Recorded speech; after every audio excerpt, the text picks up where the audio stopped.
So I'm going to talk about two cameras today. The Kodak Brownie camera, introduced in the year 1900, a simple box camera, and the Canon Rebel that was introduced in the year 1990, a 35 millimeter film camera. 90 years of time separate these two cameras, and you could say 90 years of technology separate the two. But these two cameras were very similar in many ways. This was a simple point and shoot camera. You didn't have to focus, you didn't have to make any exposure readings.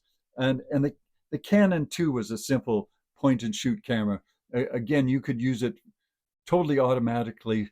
Um, it did have manual overrides, but you didn't have to use them. So in that way, they were very similar. The Kodak Brownie camera sold for $1 when it was introduced in the year 1900, which seems like a small amount compared to today's money, but at that time it was still expensive, but it could be bought by more people now. It was more affordable. Photography had been invented in the year 1826, so 74 years later, not many people had cameras. They were expensive. You had to get pictures taken at photo studios if you wanted, because most people didn't have the money for a camera. So the first year that Kodak introduced this camera, it sold 150,000 units worldwide, which was a big thing for the time.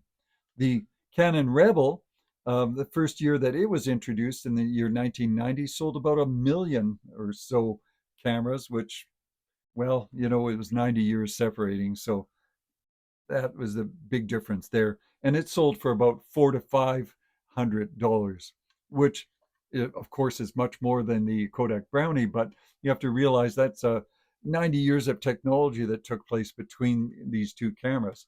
But this was still more affordable than other 35 millimeter cameras. If you looked at Minolta and Pentax and Nikon, they could sell for anywhere between $1,000 to $3,000. They were professional grade cameras. This was meant as an entry level 35 millimeter camera.